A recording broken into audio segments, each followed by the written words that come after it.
potentially like increase competition moving forward as something that would allow net indication-based pricing to be enabled? And could you see it happening, say, like putting a crystal hat on, like the next 5 years?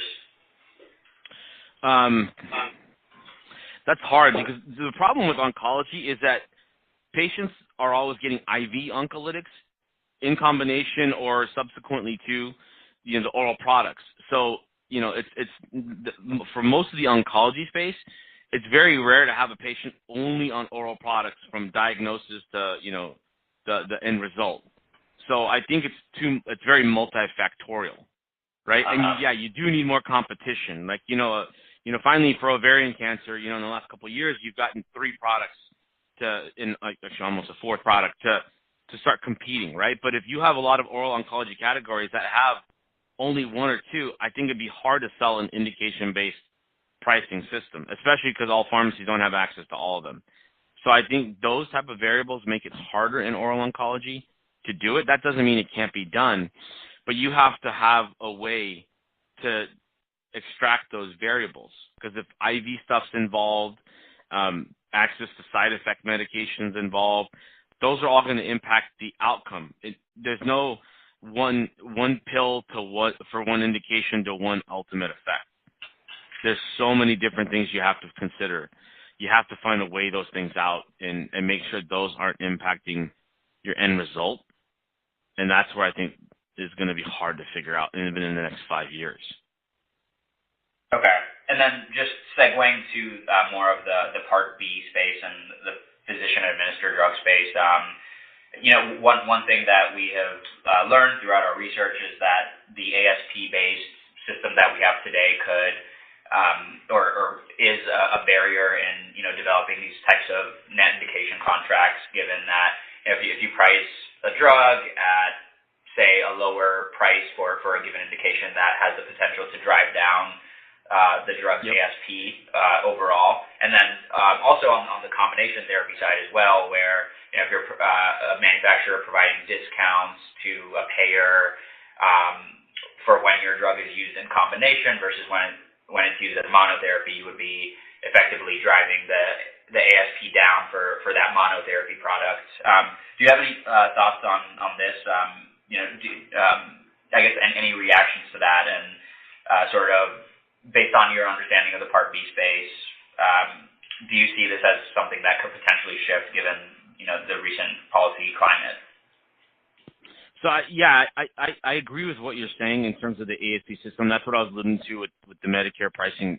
Previously Medicare pricing is that until they have rules and regulation changes, I don't think there's a lot of adaptability of that into that space, and that is what makes everything, I think, way more difficult. I'm sorry, I was so much agreeing with what you're saying, I lost track of the actual question. Can you remind me what the question is? I guess with respect to the current climate, do you see that shifting at all to enable something like this in the future, based on where you said are those conversations that you're keen to, or you see a potential trend in that shift? I think the only way you're going to see a shift occurring in those spaces is if they see something happen in the real world that they can apply, or they agree to do some type of Medicare loves doing demonstration projects, right? And trying to see it. So someone's going to have to figure out how to get them to agree to do a demonstration project, or someone's going to have to put some data that isn't biased out there for them to consider, because they're not the ones that are going to ever drive the initiative for these. That's just never been their way of doing things. They like stuff to be proven so they know what guaranteed savings they're going to have before they put, essentially tax dollars into whatever they're going to do. So I don't see it happening very quickly at all. I think you're going to have to see a lot of people adopt and then prove what's going to work. I know Medicare's already adopted the idea in the future of indication-specific formularies. So I think until that gets implemented and they determine how that's worked out for them, they're not going to do anything else, because they've already committed on the Part B side. On the Part D side, D as in dog. Oh, Part D. Okay. Yeah, I think it's not going to happen until like 2020, so we're a couple years away. where their CMS basically approved them to tweak their formularies so that different drugs will be covered for a definite set of indications instead of just across the board. So I think once that's done and they see, okay, are we having any, savings, for these patients, then they'll go back and look at, okay, now what else is out there? Because that's how they operate. I mean, CMS is slow. They're just known to be slow. And they're going to want to see data and what's come of it because they don't like one variable of a change mixing with another one to know where their outcomes are really coming from.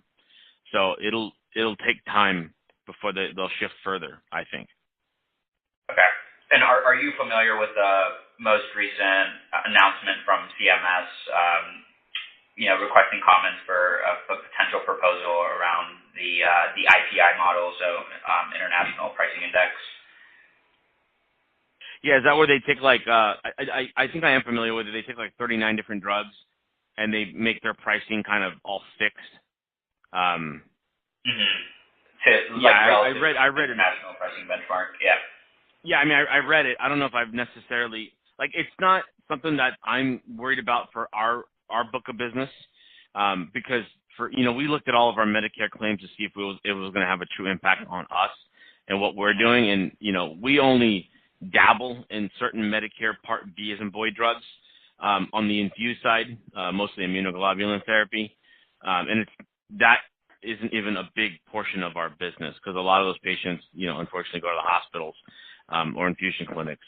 So okay. I read it, but if you have a specific question about it, I can definitely try to reflect on it. So I guess, one of the proposals are just broadly a big portion of this announcement is, allowing a third-party vendor, whether it's a GPO or a specialty pharmacy or, a distributor like AmerisourceBergen to be involved in the Medicare fee-for-service channel and essentially, be that vendor that, providers acquire drugs from, essentially, and not having to go through the buy and bill process that they're currently going through, but allowing the vendor to handle the financials for said drug. So, could potentially create an opportunity for some of the organizations I listed earlier to interact in the fee-for-service space. And just wanted to gauge your reaction there if, you've been thinking about the opportunities as participating as like a third-party vendor and some of your thinking there. So from our organization perspective, I don't know. So here's the interesting thing. AmerisourceBergen owns so many subsidiaries that a lot of the buy and bill business is being handled by a subsidiary. So if you transition that from those smaller entities where the buy and bill process, or is it occurring a shift at the ABC, it's not like we're going to lose clients per se, but I don't know how the numbers will change, right? When you're buying from a smaller entity for buy and bill versus coming to a bigger organization, I don't know the pricing impact to the end customer, usually the physician. But for us, we won't be losing business. Whether we lose money or gain money, I don't know, because I don't know the numbers in the buy and bill side to compare them, because I definitely purchase drugs from ABC as a pharmacy. Obviously, it's my main pharmacy that I order from. But I don't know about the financials, but I know it won't impact us as an organization. And I would think the bigger distributors all have the same kind of capability under a subsidiary unit because they'd be stupid not to. I know McKesson does. I just don't know as much about Cardinal. But that's probably as much as I could reflect on that, to be honest. Okay, great. That's useful. Appreciate that. Okay, and then just, I know we haven't talked a lot about combination therapies, so, want to get your take there, but the idea that, in our current system, the way we're pricing them, 1 + 1 = 2, but